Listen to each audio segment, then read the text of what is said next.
Hello, my name is Paul Marchbanks, and this is Digging in the Dirt, with another entry in a series on representations of disability in films produced in the United States. Today I'm going to say a few words about Todd Browning's Freaks from 1932. The labels we slap on a story when marketing it can make it easier to see certain interpretive possibilities and much more difficult to identify others. I regularly teach a poem entitled Porphyria's Lover by the 19th century poet Robert Browning, a dramatic monologue about a disturbed, possessive man who decides to strangle his lover in order to keep her with him forever. The poem opens like a tender love scene and concludes with the murderous narrator sitting next to a propped-up corpse declaring, "And thus we sit together now, and all night long we have not stirred, and yet God has not said a word." On a first quick reading, it's not quite clear whether the narrator even recognizes the evil of his actions, or whether he thinks God impotent, apathetic, or non-existent. The first time Browning published this startling poem, he titled it after the victim, naming it simply Porphyria. The poem's second release saw it paired with another poem entitled Johannes Agricola in Meditation under the umbrella title Madhouse Cells, a category which implies that both poems' narrators belong in a mental asylum. This way of setting up the poem tempers our rush to judge the killer, begging us to consider whether some diagnosable disorder should be weighed in the balance. A third publishing strategy years later separates the poem from Johannes Agricola and publishes it under a new title, Porphyria's Lover, two publishing decisions which spotlight the deranged narrator more than Porphyria herself, and which encourage the reader to consider whether the murderer's declaration about God's silence is proof not of mental illness, but of moral depravity. The way someone categorizes a film can have a similarly controlling influence on the way viewers will process it.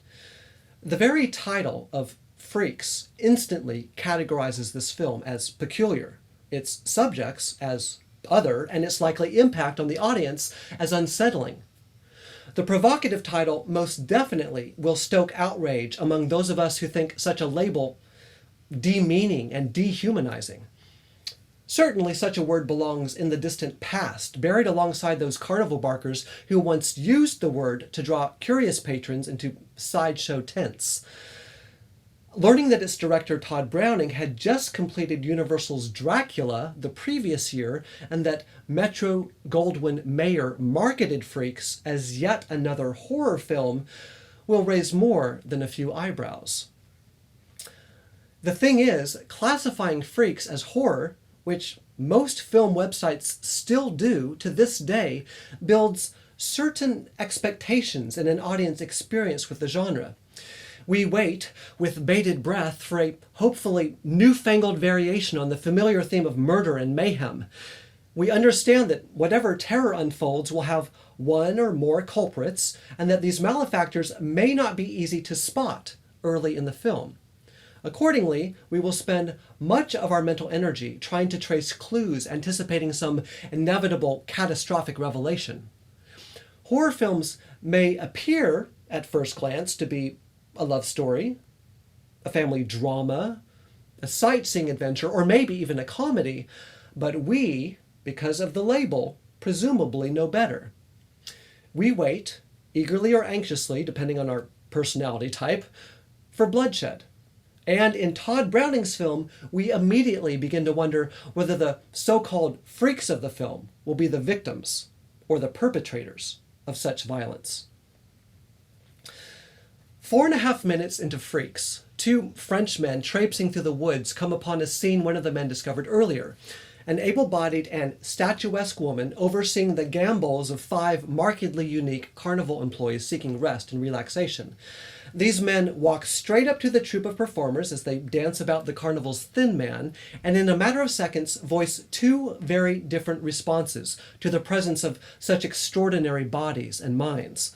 Don John declares there should be a law to, quote, smother such things at birth, or lock them up. a prejudice so palpable that the dancers run when they see him, taking refuge in the folds of Madame Tetralini's dress.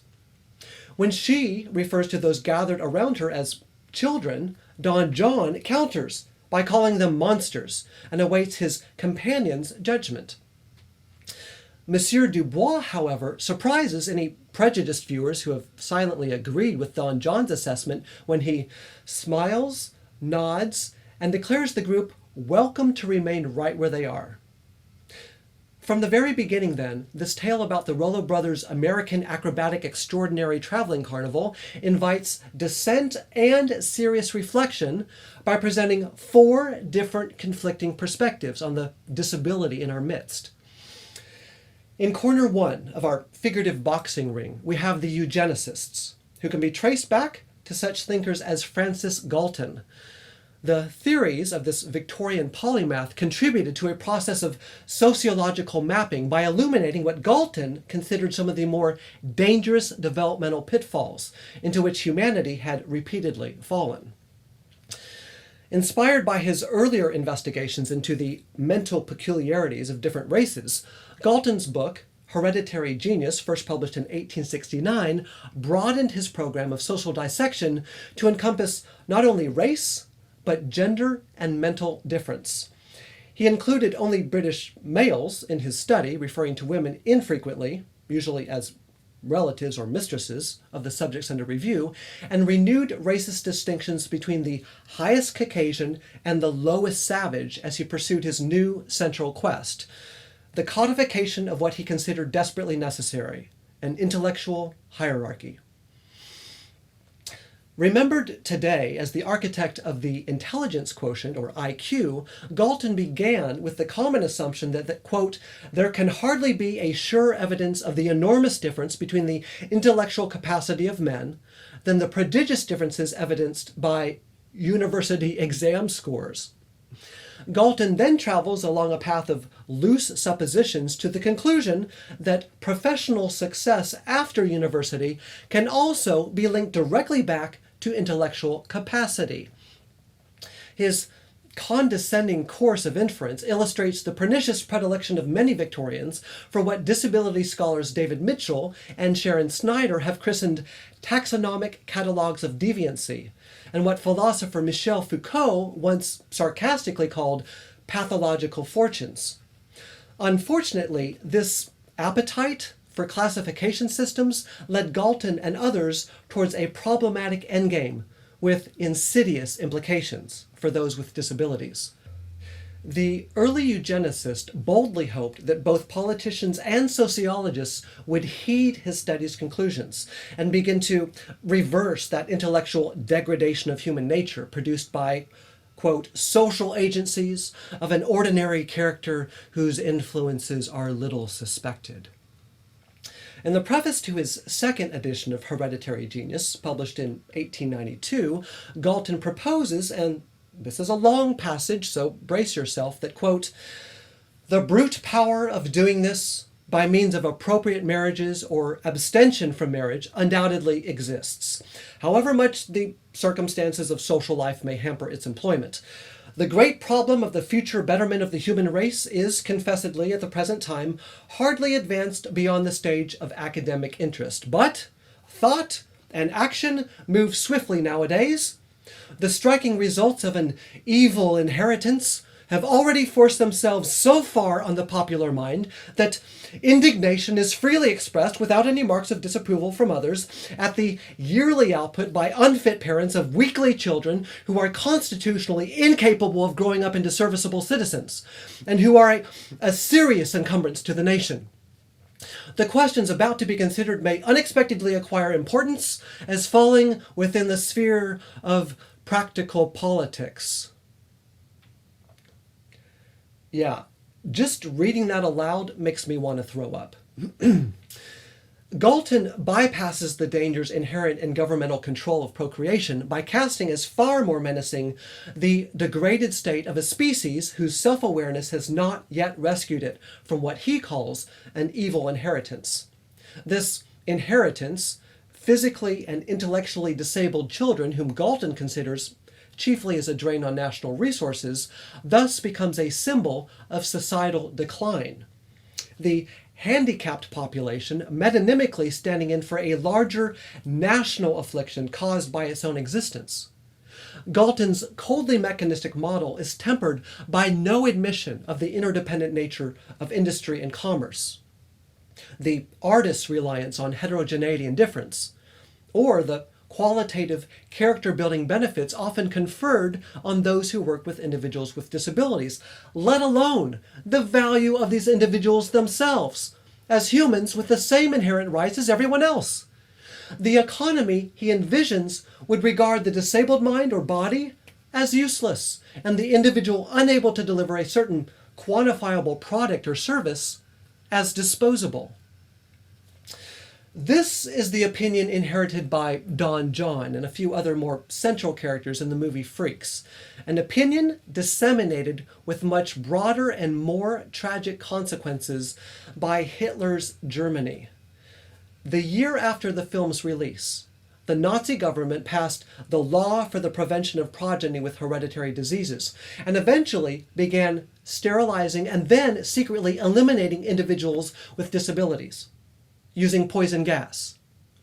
Such actions constitute a genocidal position that, while easy to vilify when directed at children and adults, now arguably shapes the prejudiced, ableist convictions of many prenatal doctors who provide reproductive advice to their clients.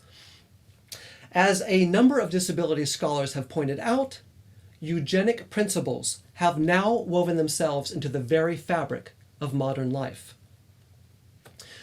In another adjacent corner of our ideological boxing ring, we find those unwilling to eliminate certain disabilities altogether who nevertheless prove quite ready to remove them from the public eye. Out of sight, out of mind. Despite the rapid expansion and proliferation of institutes of care for those with disabilities in the previous century, supply could not keep up with rising demand, many families having decided they'd rather not care for relatives with disabilities when the state was willing to foot the bill. Sometimes the so-called criminally insane were separated out from an asylum's general population and occasionally removed to separate institutions. Too often, however, funding problems and public disinterest led to single establishments housing criminals, the physically infirm, those with cognitive disabilities, and the destitute. The kind of specialized care and innovative treatments that had begun to make headway in the decades immediately after the Enlightenment receded into the romanticized, progressive visions of yesteryear. In our remaining two corners, we have two contrary views, both of which strive to defend individuals with disabilities, though neither provides an ideal response to prejudice. Madame Tetralini represents those who step forward to protect the disenfranchised, using powerful rhetoric and their very bodies to erect a bulwark against hostile voices and behavior. Her observation that her friends are just as much God's children as anyone else is a rather progressive one in a eugenic-minded age, a reminder of Ruth Hubbard's claim that, quote, health and physical prowess are poor criteria of human worth. While praiseworthy in many ways, Madame Tetralini's altruism becomes problematic once we realize that the stigmatized individuals she defends utter not a word of their own. For a moment, Tetralini appears to be forward-thinking as she gently chastises her friends for being afraid, a rebuke that suggests they should instead have stood fast and spoken up. The fact that she quickly spoke for them, however, and admonishes their fear at the same time that she draws them close to her in a motherly protective gesture, undercuts her words.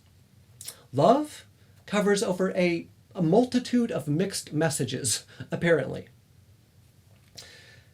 In our last corner, we have the position implicitly forwarded by the rest of the film, the notion that performing one's difference for a paying audience can be personally empowering, socially grounding, and financially beneficial. As someone who worked as a carny himself before becoming an actor and then a director, Todd Browning had an insider's perspective on the power dynamics within carnivals, recognizing the challenges facing those who turn their unique bodies into a public spectacle at the same time that he celebrates their tightly knit camaraderie. By performing their visible differences for money, they inadvertently perpetuate and popularize their very own stigmatization. Is the cost in prejudice worth the gain in community? It's a question posed by a number of fictions that have explored carnival life more recently, including Catherine Dunn's novel Geek Love, Daniel Knopf's two-season series Carnival, and American Horror Story's fourth season Freak Show. What do you think? Does Todd Browning's Freaks do more to counter prejudice or to sustain it?